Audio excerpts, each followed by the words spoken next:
Presence of a quorum, I call the Acton-Boxborough Regional School Committee to order. Although we are in person tonight, members of the public who wish to view the meeting may use ActonTV's YouTube channel found at the top of the agenda.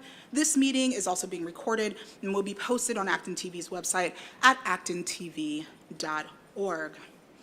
This evening is the first of three for the school committee in September. Our agenda this evening is relatively light. We will discuss a potential change to our junior high curriculum, take a look at our fresh new branding, and conduct some regular business of accepting donations, hearing reports, and paying bills. Afterward, the business meeting will adjourn, and we will spend time together in workshop, aligning our identity as a committee and outlining goals to achieve as a body this academic year. It is important that we start this year reconsidering our relationship with each other and to our work. Next week, we will convene an executive session for training on negotiations process with our faculty and staff unions. And during our regular meeting on the 22nd, we will reintroduce the school committee to one of our key functions, the superintendent evaluation process. We'll also introduce the school committee and our communities to our social emotional learning tools and leaders. I invite you all to tune in for that and learn more. With that, we are ready to hear public comment. Public participation. Per school committee policy BEDH, members of the public are invited to speak for up to 3 minutes regarding items that are not on the agenda. For items on the agenda, the public is asked to please wait for that item. The committee does not typically respond to comments during public participation. Good Sir Peterson, good evening.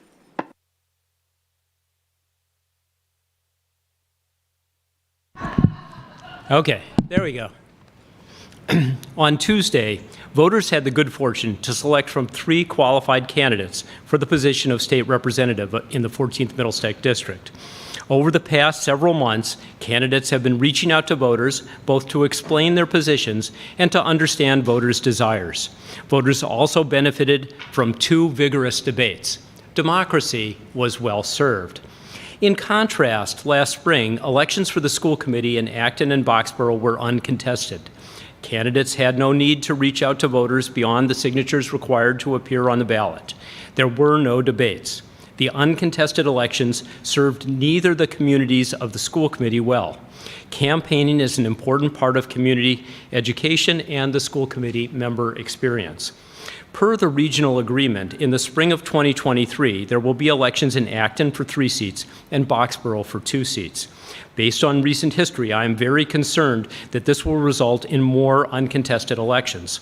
While there is insufficient time to change the regional agreement for the upcoming election, I urge the school committee to change the agreement by reducing the size of the committee to 9 members and making each of the future elections 2 seats in Acton and 1 seat in Boxborough. In the meantime, I hope that Acton and Boxborough community members interested in the management of our school system consider running for a seat on the school committee.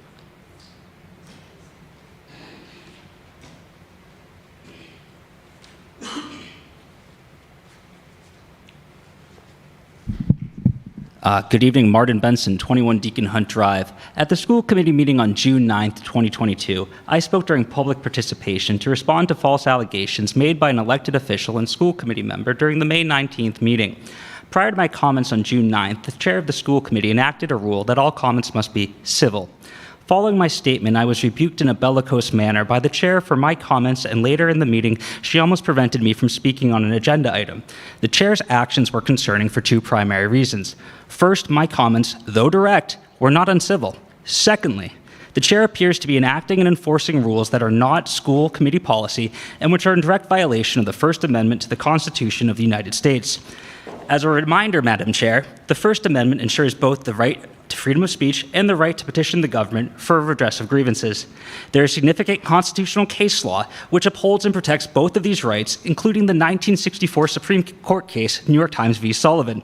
In their decision, the Supreme Court reasoned that the United States was founded on the quote, national commitment to the principle that debate on public issues should be uninhibited, robust, and wide open, and that it may well include vehement, caustic, and sometimes unpleasantly sharp attacks on government and public officials, end quote. My comments at the May 19th meeting were protected speech under the First Amendment, and my right to make such comments has been upheld by the Supreme Court. As chair of this committee, you have no right to establish policies which restrict the First Amendment rights of the public, nor can you prevent an individual from speaking because of your potential disagreement with their comments.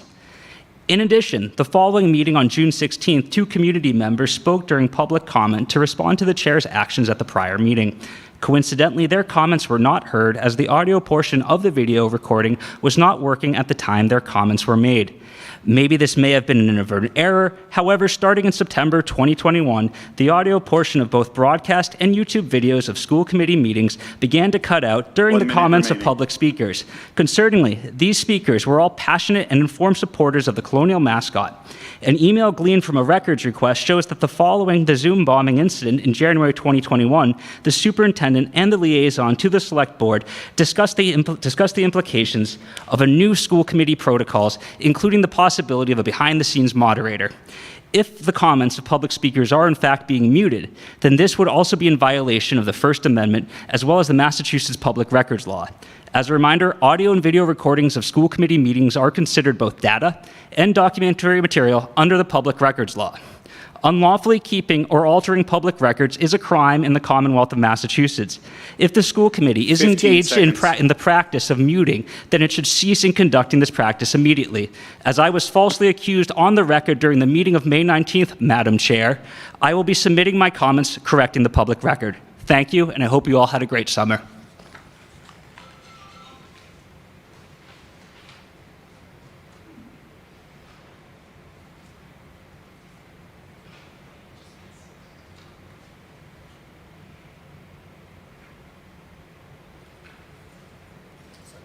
Mr. Light, would you please give us your superintendent's update? Sure. I just want to make sure we're clear about the record. Mr. Benson, I appreciate the comments. The context for looking at moderation of the comments came after there were racist comments put into a chat of the Zoom function.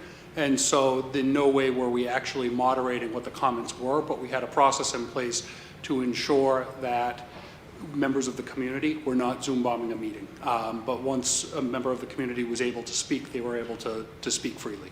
So I just want to make sure we're clear about that. There were certainly audio-visual issues that we've had over the last year. We've talked to ActonTV about that, and they continue to work to rectify that. I just want to start the superintendent's update by welcoming everyone back to school. It has been a great opening for our students. As we do that, I just want to make sure I thank all of the staff as well as the custodians, nurses, office staff, teachers, assistants, cafeteria staff that have made sure that the opening goes smoothly for students. I really want to also give a shout out to our transportation department. Particularly with the new school opening, they had all of the students inside the new school before 9 a.m. on the first day of school. And that usually doesn't happen in any school in a good year. So really, transportation just did a remarkable job, and I want to make sure we recognize them for all of their work. Boardwalk Campus. I presented about that last meeting and I unveiled this, but we're going to be sending home. I just want to put a reminder out to all of you that the grand opening for the Boardwalk Campus will be Saturday, October 15th, 2022 at 9:30 a.m. Over at the Boardwalk Campus. We're very, very excited to be able to welcome our broader community into the school, have a great opening ceremony, and then a series of tours throughout the morning. We're going to send some information home to families, but at the next regular school committee meeting, which is on the 22nd, we're going to do a presentation about the district's work this year. We've scheduled a series of presentations for you around different topics, including social emotional learning, culturally responsive practices, as well as the work that we're doing as a district to improve outcomes for our students in literacy and mathematics through the tiered system of support. So we're going to be presenting on social emotional learning first. We have a series of presentations for you that are going to cover topics such as responsive classroom, goals of the junior and senior high school advisory program, as well as the work we're doing around trauma-informed schools and the new partnership we have with Cartwheel Care designed to improve student access to mental health services. So we're excited to present that to you. That will be at the 22nd meeting, and then we will have subsequent presentations throughout the fall on other topics. Finally, we are sending out our list of community coffees with Kyra and I for our families. Our first one is kicked off on Wednesday, September 14th at 8:30 a.m. And we are here in the administration building in room 13. So we're looking forward to welcoming our families and community who would like to just have informal conversation about us with things going on in the district. So thank you, and I'll turn it back to Kyra. Actually, Peter, I think I'm kicking it back to you. You are kicking it back, but I'm Yeah. moving. Okay. Our next item is to have a chat about the new AB Revolution logo design. Thank you, Peter.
You'll know that the long pause was just for drama, because I know you're eagerly awaiting the unveiling of kind of the new, logo for the school district. I just want to start off by recognizing again our students that worked on this project over the course of last year. And after a lot of deliberation among our students and a lot of community input, we voted as a school committee to adopt the term revolution as the new mascot for the Acton-Boxborough Regional School District. And the students described that and wanted to make sure we keep coming back to their description of this. And so the description is a fight for positive change, and equity never ends. It's the voice of the people, a revolution. It acknowledges our past, but speaks to our future. We are innovators, barrier breakers, and difference makers. A revolution represents a show of ingenious strength, challenging, outsmarting, and overwhelming the status quo. So with that, we, at the end of last year, reached out to a graphic designer and had an opportunity to share with him the work that we had done last year with our students and what students were hoping for in the form of some type of a new logo that we could rally behind as a district. And he was able to go through multiple iterations of that, and we brought in some student focus groups through the high school to be able to give feedback on the design of that along the way. Kind of weed down to one design that people seem to congeal around, and then move that forward, hone it, and eventually be able to release that. So we did a little bit of a soft rollout in a few places across the district, and we're just kind of formally presenting it to you tonight for the first time.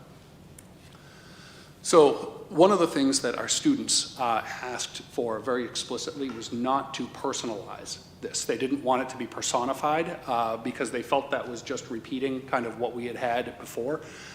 So we took this idea of the phraseology that they gave us, and the graphic designer went through multiple iterations of ideas, but we kept coming back to this idea of the circle and being able to use the circle as a sign of unity. We liked the idea of being able to play off of the two different colors. There's Acton and Boxborough. There's a lot of symmetry to that. Circles often symbolize unity. So it just became something that was simple, but also a nice message for the community. And obviously the circle and the idea of revolution plays on itself as well, with kind of that rotation that goes on. And so you'll see there was a lot of work from the designer to think of how this could also be thought of as rotating through this. So he gave us kind of the word, and he used the O in revolution to capture that symbol. But then he also developed this into a couple different ideas, which we think, could easily be shortened. And then, kind of a play on the old pretzel that we've been using over the years. If you remember what that looks like, this is kind of a evolved version of that, where you have the AB as one, where they share kind of that middle stem of the A to unify it as inside that kind of circle or pretzel idea. So those were the three big ideas that came out of this that we latched onto, our students liked. They gave a lot of feedback about the font that they wanted the AB in. That is a custom font that was done for us, because they wanted a little bit more modern and edgy, but also to have some heft to it.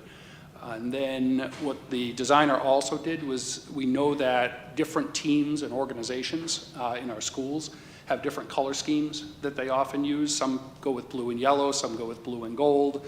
And then there's times where you might only want blue. And then we also do some different causes. So he gave us a variety of different color schemes that we could work with as well.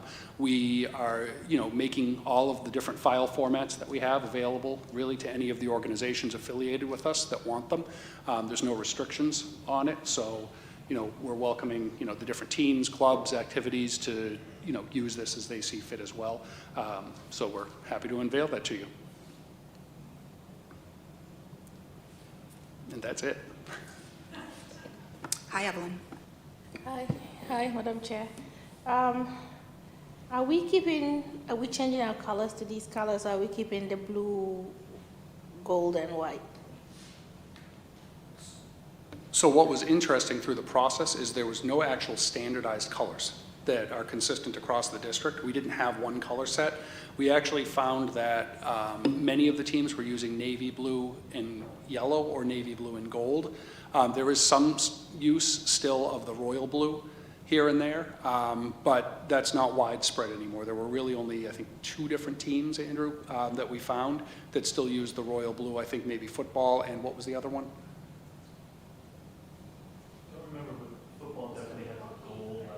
Yeah, football went with the gold. Football was gold instead of yellow, so that's why we included that. So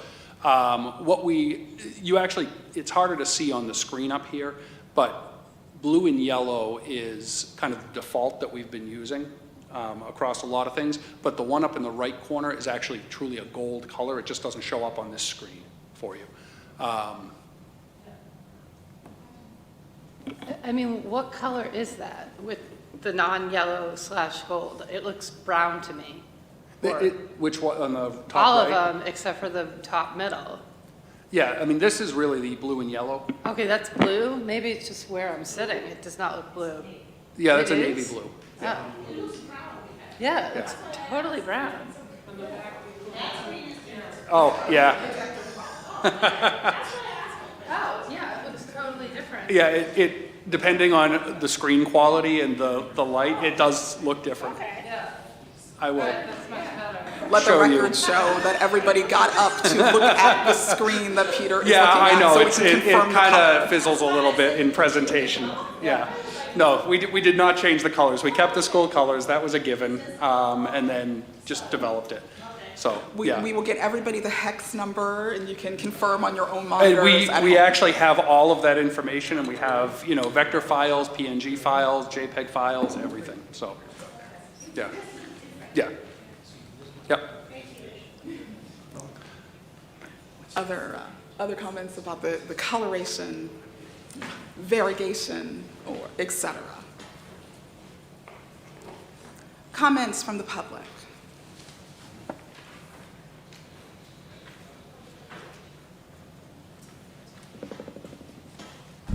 So yes, focusing back on some more serious issues, this past spring at the Boxborough Town Meeting, Mr. Klein was adamant that no money from the FY23 budget would be used to cover the cost of the Mascot change. However, this was refuted a week later at the Acton Town Meeting when Mr. Peterson acknowledged that some money from the FY23 budget would in fact be used to pay for the costs associated with the Mascot change. At this point, it's not clear who's telling the truth, which is concerning in these troubling economic times. So the first parts of my first question is, A, is any money from the FY23 budget being used to cover this Mascot and logo change?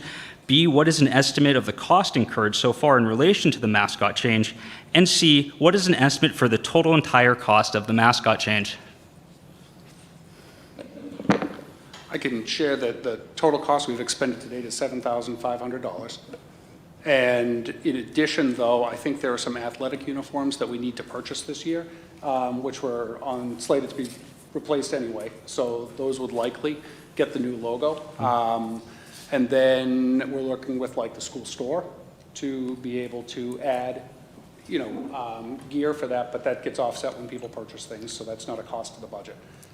And then, certainly we'll do things digitally, but we're really not undertaking any large efforts to try and replace existing capital items, things like that. Well, just a question on that is a number of signage, some that a lot of groups had donated thousands of dollars for, which they had donated, were found in the trash recently. These signs cost, or last year, these signs cost around $1,000 each. How can the cost only be $7,500? Are we also taking into account the floor of the gym? Are we taking into account the scoreboards? All of this is simply $7,500?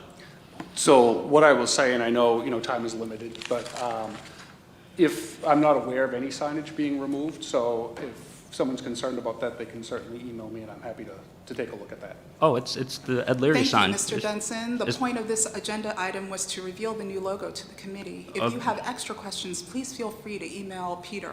The topic is the Mascot change. The topic is the Revolution logo design, Well, which I will has been revealed to this committee. Mr. Benson. Well, then I will finish my last comment on this issue. Very good. Okay, well, it seems a little suspicious, the cost of these prices, and as a former AP student who had an IEP and benefited from the SPED program. Mr. Benson, the item is not about the budget being used on this logo. It is about revealing the logo to the committee.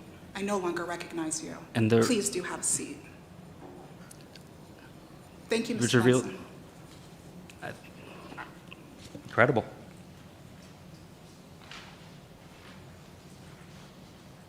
Peter, is there anything else you would like to do on this topic? No, we're all set there. Thank you so much. Moving on to our next item, we are discussing we are having a discussion on assuming the responsibility and oversight for the planning and development of the junior high school technology education program. Mr. Light. Great, so thank you very much. I am happy to be able to share with you, a proposal that we have for the committee that we are, thinking about for the junior high school technology education program. And I will, there's a memo in your packet. I'm not going to repeat the whole memo, but I do want to just give you some highlights from that memo as well as some additional information that we've been able to develop over the course of the last couple of weeks. So ultimately, what we're requesting is that the school committee vote to withdraw from the junior high school tech education program that's run in partnership with Minuteman Regional Vocational Technical High School. I want to be very, very clear up front that we fully intend to maintain a strong, positive relationship with Minuteman throughout this process. And this request does not impact our students' ability from Acton to be able to attend Minuteman. I do have the footnote there, Boxborough is not a member district, so it can be very challenging for students from Boxborough to attend, just because they withdrew as a member district, so little caveat there. Just brief overview of the program history. The program with Minuteman was established in our junior high school in 1998. It provides for 2 full-time science teachers with a STEM focus, science, technology, engineering, and mathematics.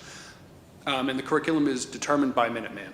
The 7th and 8th grade students we have at the junior high all attend 1 semester per year, so that's roughly 45 classes per semester, so they attend about 90 classes over the course of 2 years.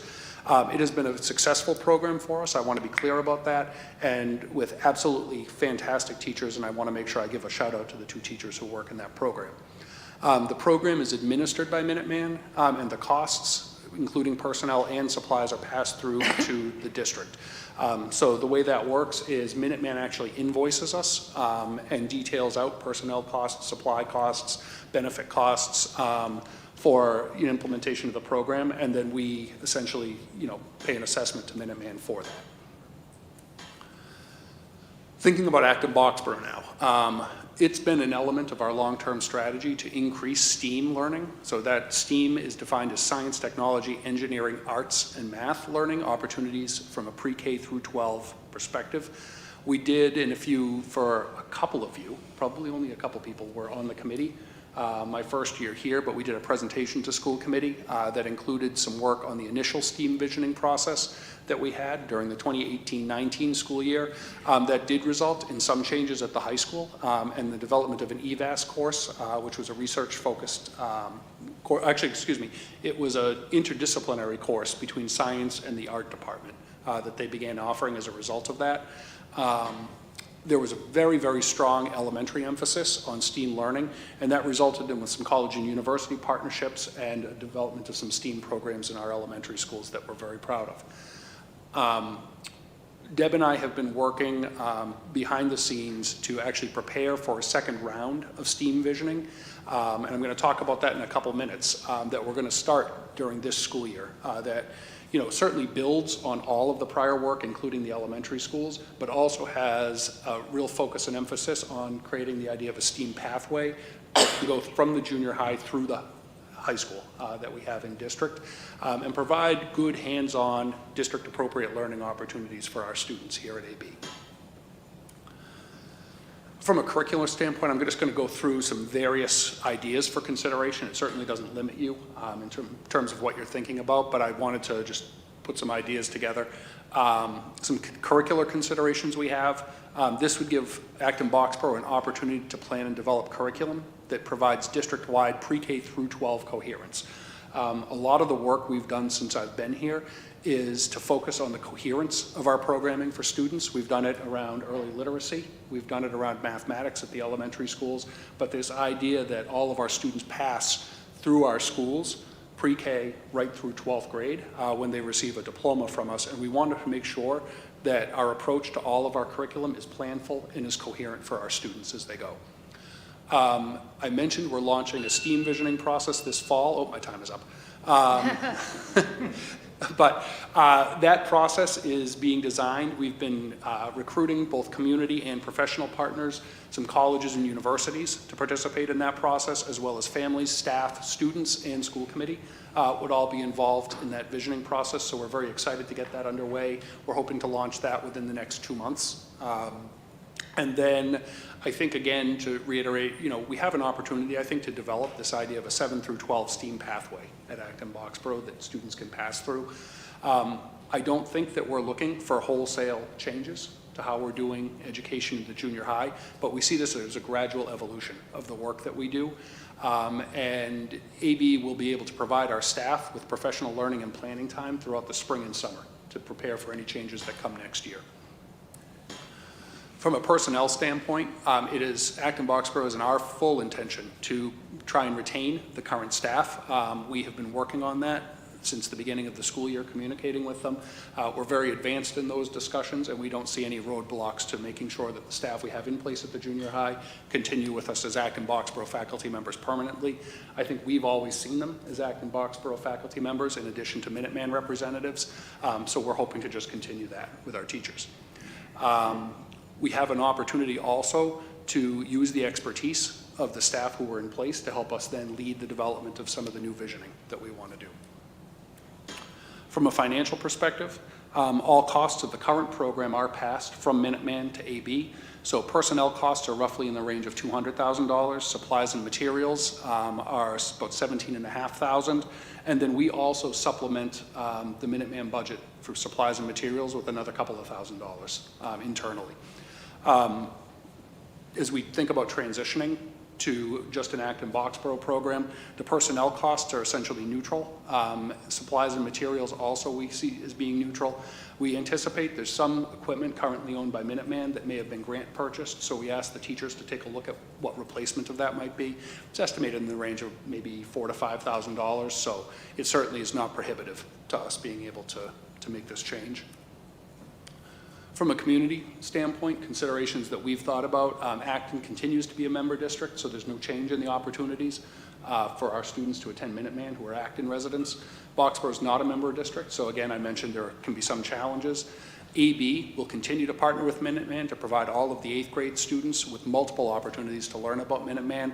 I want to reiterate, Minuteman is an absolutely fantastic school that has wonderful, wonderful programming for students. In no way do we want to hinder our students thinking about that as a good, viable option for them. This is really just a curricular decision on our part to be able to own the work that we're doing and make sure that it's coherent from a pre-K through 12 perspective.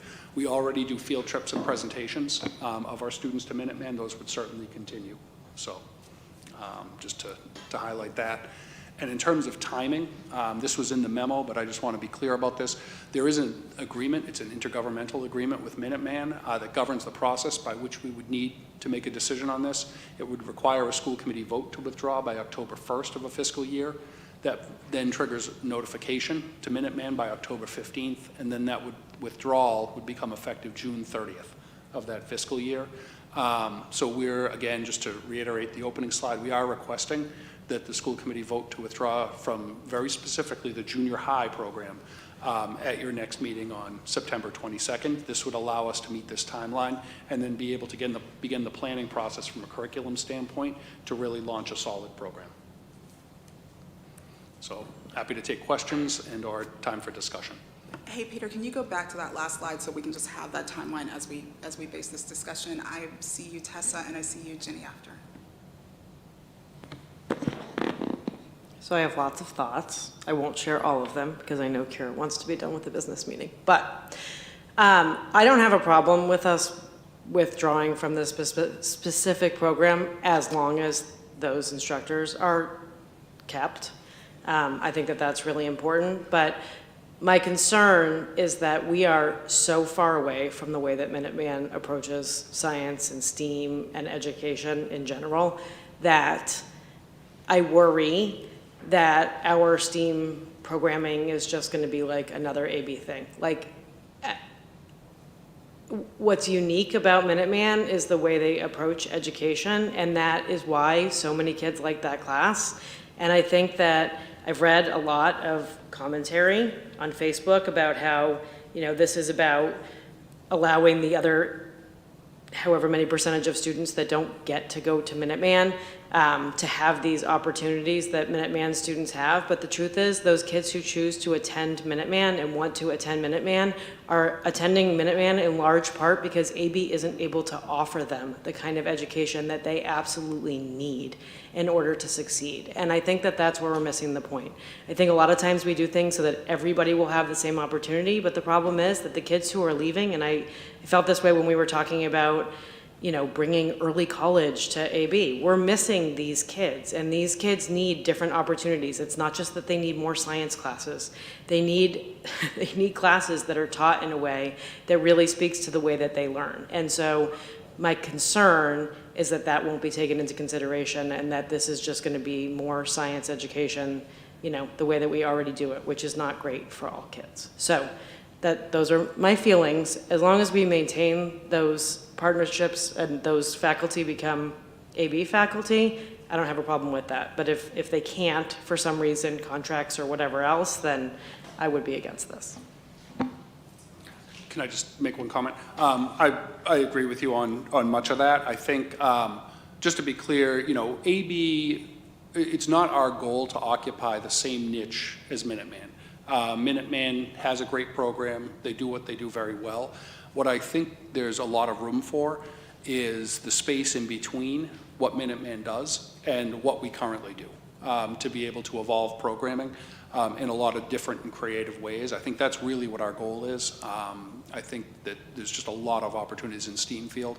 As we've thought about the design process for this, we're really thinking deeply about how to reach out and involve different professionals in fields, colleges and universities, but also families, current students in the design process, and really think deeply about the types of opportunities we want our kids to have in these fields. I just hope that, like, when we're thinking about those things, I still hear you say, like, professionals and colleges, and I do think there's, like, this humongous gap between we are like this mini college, really, in so many ways, and, you know, I'm not suggesting that, I don't know that, you know, even introducing vocations, although I think Newton South has a great, like, vocational program within their high school, but there is room to be looking at education in a different way, because there is a stark contrast between the way we do it at most of our elementary schools, and we do it in our junior high too, in many capacities. There's lots of shared learning and interdisciplinary stuff, and then the high school. And it's like the most traditional thing ever. So I agree with you about that space, but I just hope we're asking the right questions and the right people to find good solutions for that space.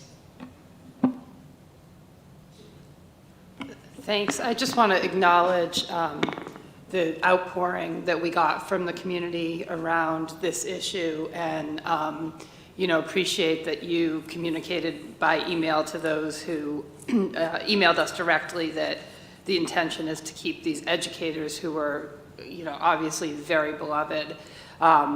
So, you know, that's a key factor. But what I noticed from reading all of the, not just the Facebook stuff, but the emails to us and talking to people, is the number of kids who these educators in these classes served as some kind of a lifeline to their children in 7th and 8th grade.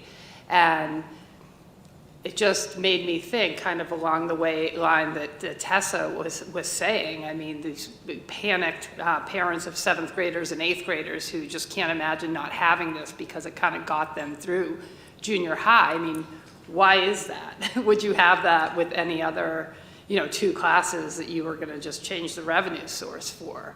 So I think it's missing for these kids, that these classes, which are quite limited in terms of, you know, hours spent per 7th grade and 8th grade year, you know, if that had such a huge impact on these kids that their parents, you know, dropped everything they were doing to say you can't get rid of this program, it just kind of begs the question of, you know, what more could we do to fill the need that is clearly there, and you know, not met at the high school for the kids that can't get into Minuteman or don't want to, but really felt, you know, seen, heard, and, you know, excited by this program. So I agree with Tessa. I mean, keeping these faculty members is clearly a key piece of it, but they obviously have, you know, really, you know, brought joy to a lot of kids. So how can we, you know, spread that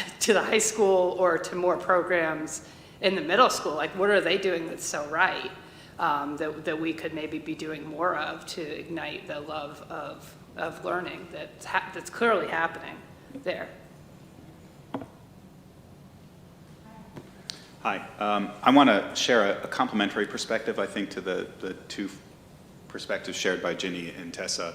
And mine is one, you know, of a Boxborough resident whose child absolutely loved the Minuteman program, but was unable to get into the program and into the school. And it wasn't so much that they were going to succeed more at Minuteman as it was the name Minuteman was there, and the influence of those teachers, but tied to that name Minuteman, tied to the tour, tied to those visits, really primed them to want to go. But they didn't get the same opportunity to know what was available to them at the high school. And so, you know, there's been this challenge around timing where we expose our students to this STEAM program at the junior high. We expose them to the amazing opportunities that vocational school has, but we don't expose them to the opportunities or the places that they may fit in our high school at the same time. And so we set up a number of our students who are somewhere in between going to be extremely successful at Minuteman, and some are going to, in between, being extremely successful at high school, who will be successful at our high school, but they go through this emotional roller coaster of wanting to go and experience what they've experienced at the program in the junior high, not being able to get into that program, waiting before they find out where their place is going to be in the high school and what opportunities might exist in the high school. So, I think, again, I would compliment what Ginny's saying. There's something very special about those teachers in that program that really provides a new experience for our students, and that's something I would never want to lose. But at the same time, we're doing a number of our students a disservice by not telling them what some of the amazing opportunities may be for them outside of a traditional academic experience at AB. So, I'm for this, and for those reasons, but I also, would have the same caveat that we don't want to lose whatever magic exists in that program. In fact, to your point, I think we want to expand that and bring that continuum to start there and move through the high school experience.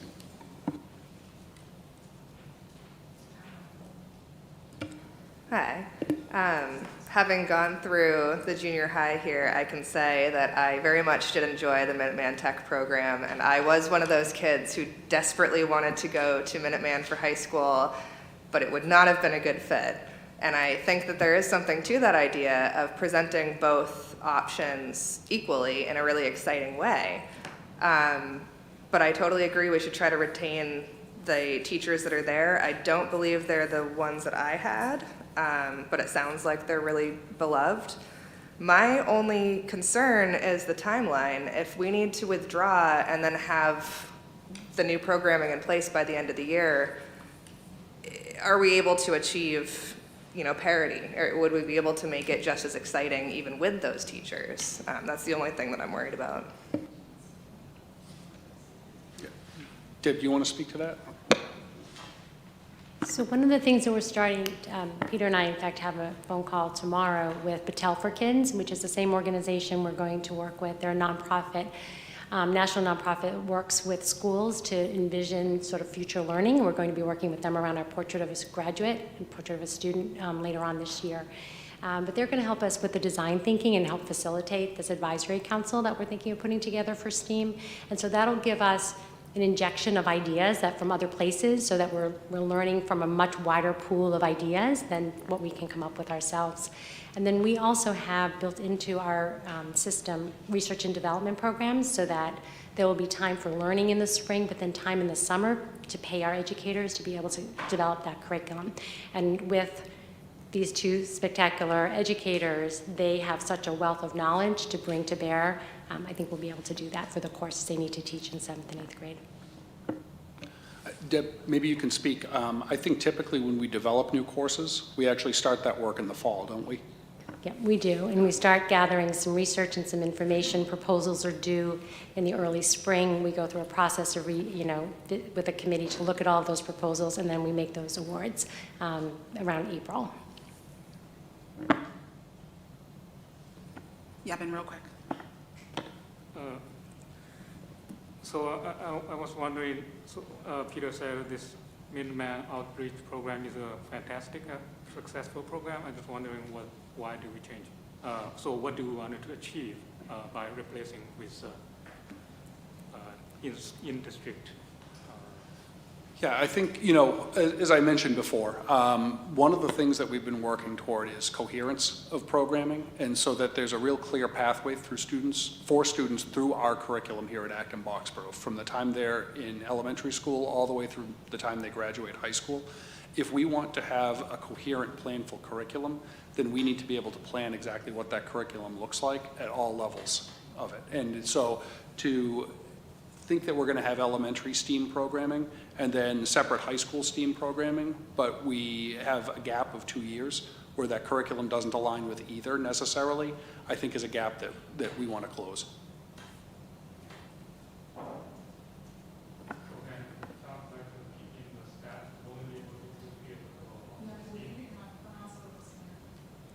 So keeping the 2 staff, like what Tessa hope, won't be able to fulfill the gap, close the gap. Well, I think they're well positioned right now. The way it works now is they teach a Minuteman version of the curriculum, which I believe is through Project Lead the Way. I think they certainly have been STEM teachers for years and years and years. They've been doing this, and so I think they have a good foundation to be able to take what they've learned and then be able to expand it within the confines of how we want to think about curriculum here in the district.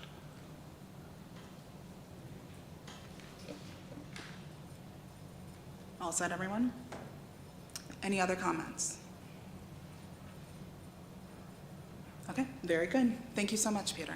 So to be clear, we're going to take this up again we need to take a vote on this at our next meeting, yes? Or the first meeting in October? Next meeting, thank you very much. September 22nd. Thank you so much, everybody. All right, here we go. Yes.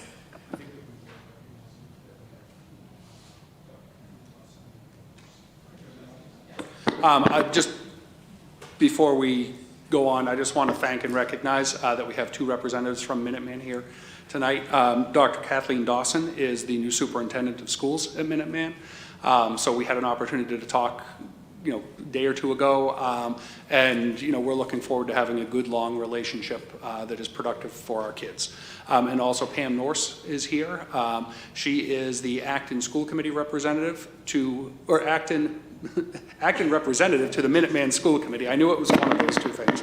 But she, I believe, is also the chair of the school committee there this year. So welcome, Pam. Welcome, Kathleen. Nice to meet you both, and thank you. Hi, Beth. And Andrew. Yeah. And we also have one of our two teachers here. This is Andrew. Welcome, Andrew. Thank you so much for coming. Thank you all for your kind words on the program. Much appreciated. Thank you. There were many emails. You are beloved. It's real clear. We were told. You should just know. I just want you to know I appreciate those, so thank you all. Okay, now we're good? Okay, thank you. All right, here we go. Ongoing business, y'all. Items, we're going to do consent agenda. So items on the consent agenda do not usually require discussion and are approved with one vote unless any member would like to hold an item for discussion and a separate vote. I will read each item name, and if any member would like it held, please say hold. Members do not have to have attended a meeting to vote on the minutes. Item 1, approval of the ABRSC meeting minutes for August the 25th. Item 2, recommendation to approve grants from Eastern Bank of $2,000 and the United Way of $7,000 to AB Community Education. Item 3, recommendation to approve new RJ Gray Junior High Student Activity Club. Move to approve with gratitude to the Eastern Bank and AB United Way. So that was Adam and that was Ginny. So then we just say, all in favor? Aye. Any opposed? Any abstentions? Okay, brilliant. So that motion is approved. All of those are approved. Thank you. And now we're going to subcommittee and member reports, pool renaming, Superintendent Light. All right, so thank you. We, I believe, have now scheduled our first pool renaming subcommittee meeting. I don't have the date of it right in front of me. It took a little bit of time because we had some turnover in personnel on the staff side of it.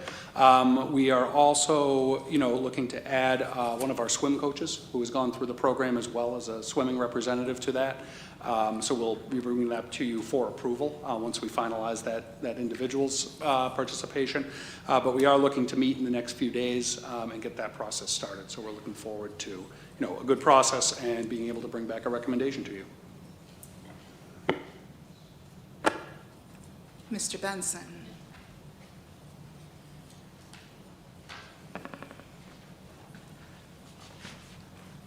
Once again, I would like to commend this committee for their continued effort in naming the natatorium. For almost 20 years, Amy Moraskian has led to the effort of the AB Swim community to have the natatorium named for Coach Johnson. This group has waited patiently for all these years in order to meet the procedural requirements set forth in the FF District Facilities Naming Policy. Superintendent Light, I really appreciate that you're adding someone from the swimming community. A lot of us have so many fond memories in that natatorium, under Coach Johnson, under Coach Asquith, under the many people that provided such great moments for many of us.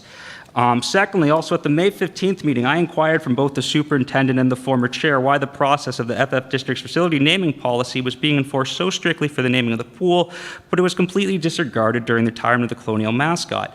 Both the former chair and superintendent insinuated we would have an email dialogue, but both neglected to email me regarding this issue. So I want to ask for a second time, Mr. Superintendent and Madam Chair, why is the process set forth in the FF District's facilities naming policy being applied so strictly to the renaming of the natatorium, but it was not applied to the renaming of the Colonial Mascot? Would you please state your answer publicly for the record?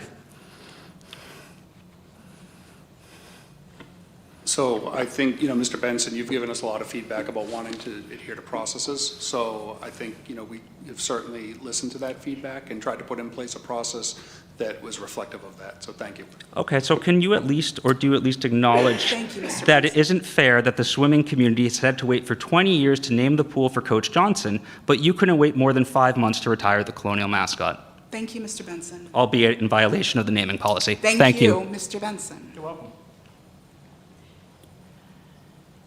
If anyone has reviewed the warrants, motion language is found at the end of Dave's memo. Is there a motion? I move that the school committee vote to approve the below listed warrants totaling $5,273,584.49. AP vendor warrant as follows: 23-004 dated 8/18/2022 in the amount of $3,656,378.23. 23-005 dated 9/1/2022 in the amount of $732,665.19.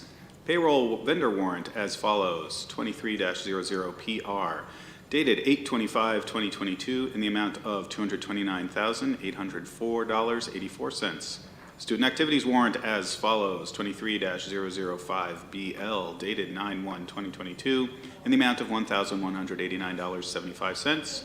And payroll warrants as follows: P2304 dated 8/25/2022 in the amount of $653,546.48. That was Adam for the motion and Tessa at second. All those in favor? Aye. Any opposed? Okay, the warrants have been approved. Thank you very much. Peter, is there anything that you would like to highlight in the FYI? Yeah, there is some information from the Division of Open Government that's worthy to take a look at. We included that for you, as well as training opportunities that are available for school committee members. So, I want to point out that there's going to be a block party at Kelly's Corner this Saturday, and I forgot what the time is, but folks should check out the town website to learn more on that as they kick off that new project at Kelly's Corner. Is there anything else? Y'all, we ready to head to workshop? Move to adjourn. That was Adam. Was that Liz? Or was that Ginny? Thank you. So Adam and then Ginny was seconded. All those in favor? Aye. All right, I think that carries. Yeah? Thank you very much, everybody.